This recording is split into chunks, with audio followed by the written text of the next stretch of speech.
Overthinking किसे कहते हैं और इसका इलाज क्या है? फोर्ब्स की रिसर्च के मुताबिक दुनिया की आबादी के 73% लोगों का ये मानना है कि वो ओवरथिंकिंग का शिकार हैं। और अगर आप भी उन लोगों में से हैं जो आज तक ये समझ रहे थे कि उन्हें ओवरथिंकिंग यानी ज़्यादा सोचने की बीमारी है, तो खुश हो जाएं, क्योंकि ये वीडियो देखने के बाद आपकी वो बीमारी जड़ से ख़त्म हो जाने वाली है। सबसे पहले तो आप अपने दिमाग में इस बात को बिठा लें कि कोई भी जिंदा इंसान अपने दिमाग को सोचने से नहीं रोक सकता। जिस तरह आंखों का काम है देखना, कानों का काम सुनना, उसी तरह दिमाग का काम है सोचना। आप कुछ भी कर लें, आप अपने दिमाग को सोचने से नहीं रोक सकते। यहाँ तक कि सोते वक्त भी आपका दिमाग कुछ ना कुछ सोच ही रहा होता है, जो कि ख्वाब की सूरत में आपको कभी कभी याद रह जाता है। तो आपको सुनकर शायद हैरानी हो कि ओवरथिंकिंग जैसी कोई चीज़ होती ही नहीं है। ये उन डॉक्टर्स की बनाई हुई फर्जी टर्म है जो आपको अपनी दुकानें चमकाने और महंगी दवाइयाँ बेचने के लिए बेवकूफ़ बनाते हैं। आपके डर का फ़ायदा उठाकर आपको ड्रग्स की हेवी डोजेस खाने पर मजबूर करते हैं, जिससे आपकी बॉडी कुछ वक्त के लिए सुस्त हो जाती है और आपको लगने लगता है कि वो मेडिसिन खाकर आपको सुकून मिल रहा है,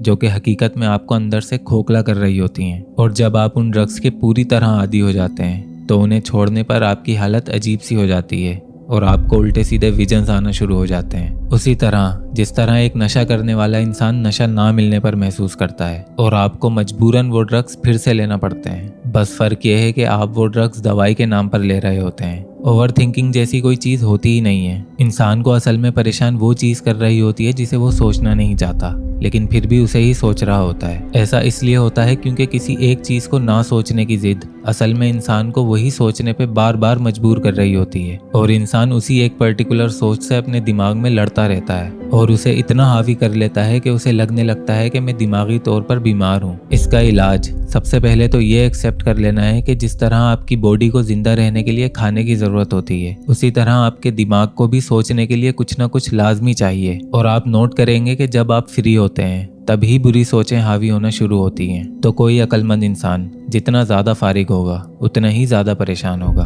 कोई प्रोडक्टिव काम करते वक्त आप पर कोई सोच इसलिए हावी नहीं होती क्योंकि हमारा दिमाग इस तरह प्रोग्राम किया गया है कि वो एक वक्त में दो चीज़ें कभी भी नहीं सोच सकता। और रही बात उस नेगेटिव सोच की जो आपको डिप्रेशन में खींचती है, तो आप उस एक नेगेटिव सोच को जो आपको तंग कर रही है उसे रोकने या उससे डरने के बजाय उसे जानबूझकर और सोचें और अपने दिमाग में उसका काउंटर नैरेटिव पैदा करें। मिसाल के तौर पर आपको मौत से डर लगता है और आप ये बात सोचने से भी डरते हैं और इसी वजह से यही सोच बार बार आपको तंग करती है। तो आप उस सोच को नहीं रोकें बल्कि उसे सोचने का तरीका ही बदल डालें।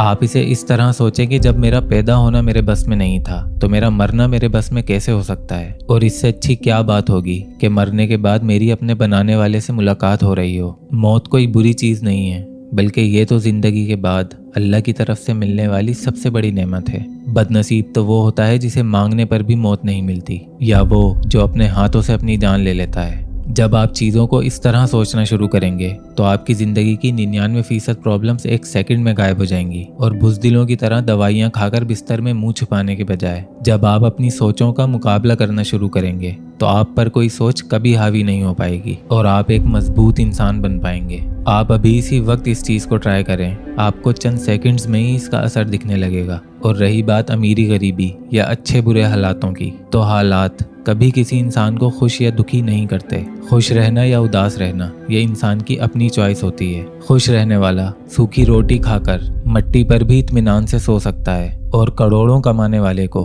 पेट भर खाना खाने के बाद अपने किंग साइज बेड पर भी सोने के लिए नींद की गोलियां खानी पड़ सकती हैं। तो खुश रहना इंसान के अपने हाथ में होता है, ना ही इसके लिए पैसे चाहिए और ना ही इस पर कोई टैक्स लगता है। आप चाहें तो दिन के 24 घंटे भी खुश रह सकते हैं और ऐसा करके आप इनडायरेक्टली दूसरों को भी फायदा पहुंचाएंगे, क्योंकि एक खुश इंसान अपने आसपास पॉजिटिव एनर्जी फेंकते हुए चलता है, जिससे आसपास के लोगों पर भी उसका उतना ही असर पड़ता है। तो हर हाल में खुश रहना सीखें, अपने लिए भी और दूसरों के लिए भी। आप बीमार नहीं हैं, आप बिल्कुल ठीक हैं। इंसान बीमार सिर्फ उस वक्त कहलाता है जब उसे खुश रहने के लिए किसी चीज़ की ज़रूरत पड़ती हो। जब आप अपनी ज़ात में खुश रहना सीखेंगे तो दुनिया खुद ही आसान हो जाएगी।